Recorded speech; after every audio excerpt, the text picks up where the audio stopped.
Hello! So last Saturday I shared with you some of the books that I've been reading and quick little reviews on what I thought. And the last 2 days I've talked a bunch about New York City. So I thought I would stick to the theme and share with you some of my favorite pieces of media about New York. I'm going to start with one of the ones that really inspired me while I was growing up in the suburbs of New York City. I'd go in all the time on the weekend, taking the train, commuter train, to see shows, to hang out, to go to museums. I think I was first maybe 13 years old when my parents let me go with a friend for the first time without any supervision, and ever since I was going to the city like every other weekend. And I was of course very angsty about living in the suburbs and really just wanted to live in New York City. So Howl by Allen Ginsberg, the epic poem about being a beat poet and a ne'er-do-well and an artist in the city, was just absolutely enrapturing for me. I still think of lines from that poem when I am walking around the city, especially when I am in the East Village where Ginsberg lived late at night, or kind of in a party atmosphere, you know, like going from party to party, or on someone's roof, or just walking around and seeing like revelers all around. It to me is like the romantic, with a capital R, vision of being an artist in New York. Similarly, the musical In the Heights by Lin-Manuel Miranda came out when I was in high school and was such a lovely version of someone's like hominess and neighborhood in New York City. I saw the show just after it opened on Broadway and felt such like personal investment and ownership when they won the Tony in 2008. I was just so like excited and proud, and won my No Pare Sigue Sigue t-shirt all the time, which is how incidentally I ended up seeing Hamilton 4 or 5 times, because as soon as I was like, oh, Lin's new play, let's get tickets.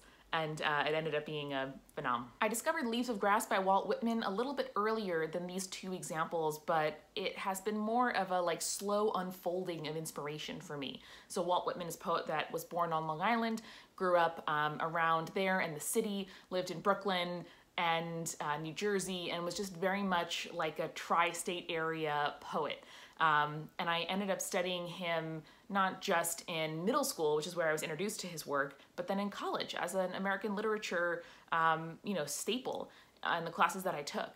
And so when I moved to New York City for college when I was 18, I felt so delighted to be kind of encountering Whitman's work in his neighborhoods and his old haunts for what felt like the first time IRL, versus just reading them in literature. And I had a wonderful professor who was my mentor in college, who taught a lot of literature of New York classes. So we read like Henry James and Edith Wharton and Whitman. And it was just really lovely. So to me, Whitman has been, you know, an important poet to me for the last like 15 years, but especially in that kind of like early college period, just made me feel like connected to a legacy and to a continuum of like literature and artistic work in New York. Chelsea Girls, the memoir/fictional book by Eileen Myles, was similarly important to me as I was getting to know the queer culture of New York City. Eileen Myles actually taught at NYU,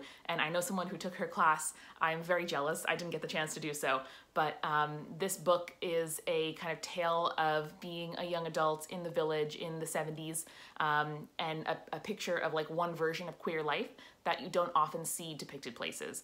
It's, you know, broke and kind of depraved and unstable, but really like beautifully devoted to found family in a way that I feel is really enviable.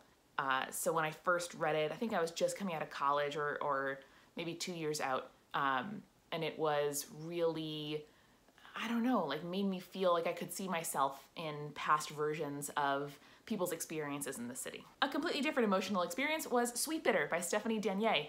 Danier? I don't know. But I read this book just when it came out. It was being reviewed on like all the literature blogs, and it is a story of someone who goes to New York City and works in restaurants, and just falls headfirst into the like sensuous, you know, and slightly criminal and kind of poorly morally formed world of restaurant workers. But at the same time, the protagonist falls like head over heels for food and wine. And it's really like a bacchanalian tale of coming into one's own at the same time as you're like losing, you know, things and values and selfhood. So it was just like a wonderful like tornado of feeling and sensory experience. And I really, really loved that book. Specifically, it's set right near the neighborhood that I went to school in, so when I was reading it, I would picture the restaurants and the bars that they would go to after work at 4 in the morning, and in my head, like, map that onto places that I knew. So to this day, when I walk around that neighborhood, sometimes I'll see, restaurants opening up at, like, workers taking deliveries at 10 a.m. and start thinking about that setting. And finally, one of my favorite current depictions of New York is Elementary, the TV show. I will yell at anyone who comes across my path about how great Elementary is, but it is a version of the Sherlock Holmes story where Lucy Liu plays Joan Watson, a surgeon who ends up working with Sherlock in the capacity as a sober companion, someone who helped Sherlock in his days after getting out of rehab to stay sober and get his life together. But she falls really, really hard, not for Sherlock, because that's a boring plotline, but for the work of being a detective. And the two of them embark on a partnership that is just so wonderful. And the show depicts friendship and healthy boundaries and recovery and like professional relationships between Sherlock and Joan and the NYPD detectives that they work with. It's just like, ugh, I love it so much. And more to the point, it is set in New York City. They go to all 5 boroughs. They go to Connecticut, they go to Long Island, they go to New Jersey, they're in Staten Island sometimes, they live in Brooklyn, and it's like actually geographically grounded in Brooklyn. Like the neighborhoods they go to are the right distance away from where the brownstone is. And I live very near to the TV studio where the show is actually filmed and all the interior work is done. So I feel a little bit attached to the production, but it's also just such like a lovely and true show and a lovely and true depiction of New York City. And they talk to people of all kinds. You see the interior of like real New York apartments and buildings. I see them filming around the city sometimes, and it's just such a pleasure. It's one of the best shows on TV right now, and I love it so much. So there it is, my favorite New York media pieces. I hope that you check some of them out. Go to your local library, hang out on Hulu or wherever Elementary is streaming. It really, really is worth checking out. With that, I'm going to go out and spend a lovely rainy Saturday out in the city. So I will see you for One Take Sunday tomorrow.